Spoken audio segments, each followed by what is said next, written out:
Well, the government says it's tackling the gender pay gap, but to what extent is the gender pay gap actually an old story that doesn't reflect what now?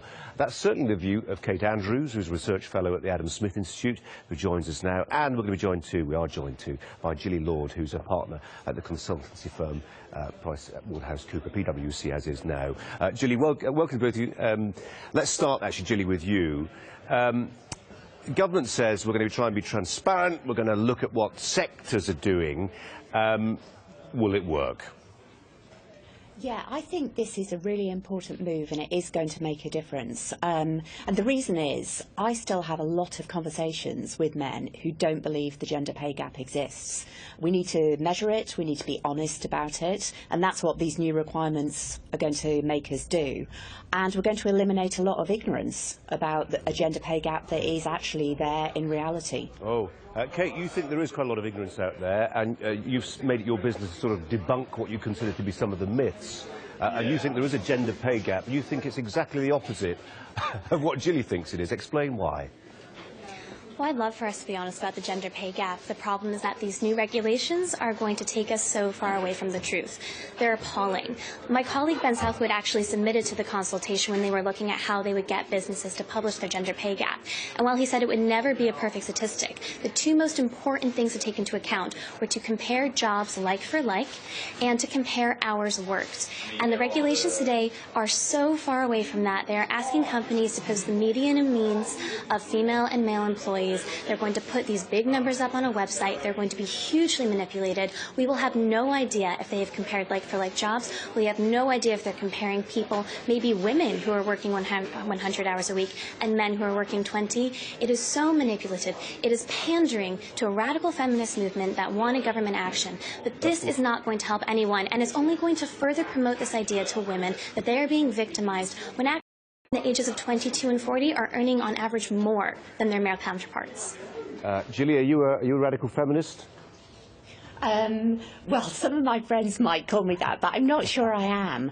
I think what Kate says that I do agree with is that this should not be about just publishing a number. What responsible employers have got to do is publish a number, and then they've got to make sure they really understand what drives that number. And having done that, they need to take some action. So for my organisation, we started publishing our gender pay gap a couple of years ago. We broke it down, we analysed it. We knew that, or we found out that a big reason behind our gender pay gap was that women weren't progressing to the most senior levels of our organisation.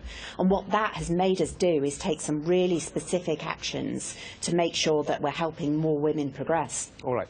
Kate, just before, I don't want to get too technical about this, so let's just deal in the headline that you've spelled out before, which is between the ages of 22 and 29, pound for pound, women are actually earning more than men. Am I characterising what you've said correctly?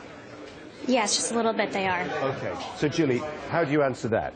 Kate's a serious economist and she's done research based on ONS government figures which show that between the ages of 22 and 29, women are actually earning more than men, the complete opposite of what the government's suggesting.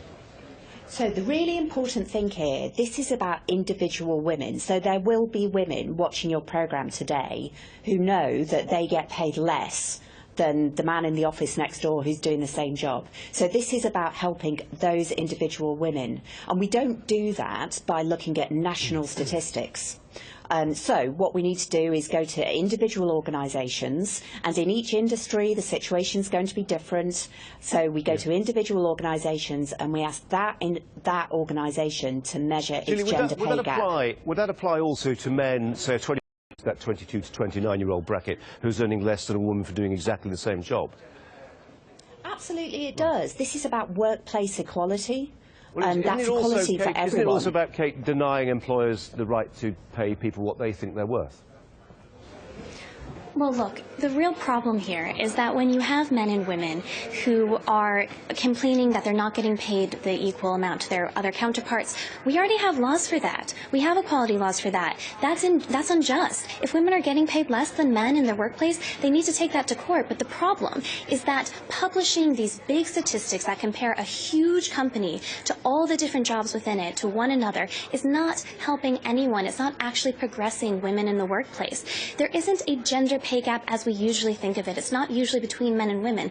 As Julie pointed out, the reason that women aren't progressing as far as men are usually has to do with taking time out of work. The pay gap isn't between men and women, it's between mothers and non-mothers. And we as a society need to start addressing the real issues.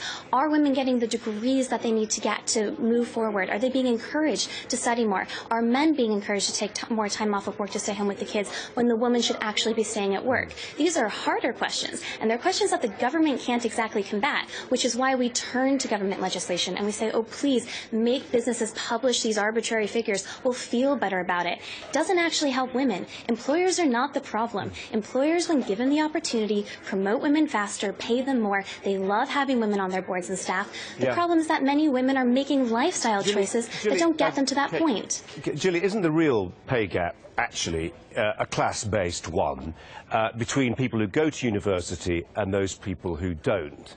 I mean, I think the figures vary, don't they? But if you get a degree, you're going to earn more over the course of your lifetime. I think £500,000 is £1,000,000 is mentioned as a figure, but you will earn more as a graduate who didn't go to university. Now, the gap, according to the latest figures, between young men and young women who go to university is that a third more women now are going to university, and they will earn more. And that's prompted Mary Kernock-Cook, who last year, head of UCAS, who said this: "My concern is in 5 or 10 years' time, young men will be the disadvantaged group. I remain astounded that there is not more political and societal focus on this." Here's the problem. We're tilting at a windmill that doesn't exist anymore. The world has moved on. Young women have been paid more, they're better educated, and young men are the ones we're ignoring.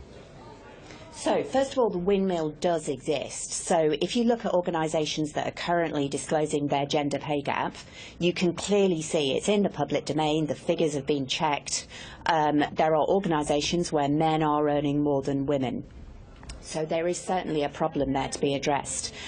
This disclosure is about prompting debate. So once the figures are out there, women and men can ask questions, they can talk to their employers about what actions are in place. So it's enabling people to ask the right questions and to prompt a debate. The figure itself isn't going to solve the problem, but responsible employers taking the right actions will.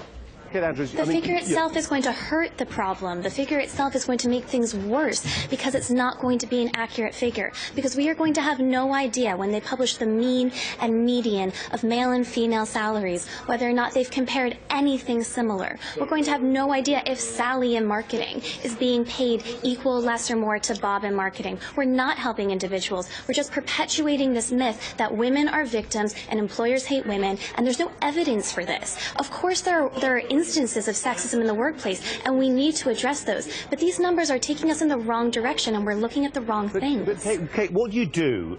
You would acknowledge yourself above 40 because of this lag factor when employers were less progressive. There is a gender pay gap there. You acknowledge that, don't you? There is a gender pay gap.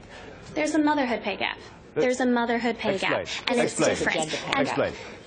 So when women take time off of work, that is always where we see a massive dip in their potential earnings and their future earnings. That is always it. And if we actually want to combat that and address that, I would say the best action that the government could take would be to encourage and increase paternity leave. But really, most of those decisions have to be made at home. Women need to start talking to their partners and husbands about who's going to be taking care of the kids and who is taking time off work. It's wonderful when you have companies like Facebook and Google giving their employees lots of benefits, having daycare on site at the office. It's wonderful that they're setting those examples, but most businesses can't afford that. So we have to look inwards. We have to look to the private sphere, and we have to ask, what can we do for ambitious women who don't want to fit into traditional stereotypes of gender roles? But stop attacking employers. They're not the problem. Okay, Julie, if you want, you can have the last word. 15 seconds. Go on. Okay, so this is not just about motherhood. Yes, we need to help working mothers, working parents, but we need to make sure all women are being paid equally. Julie Lord and Kate Andrews, very interesting. Thanks very much indeed for your time this morning.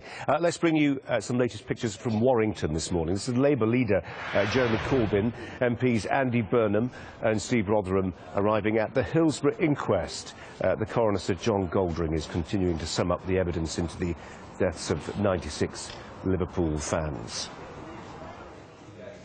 Still to come on Sky News.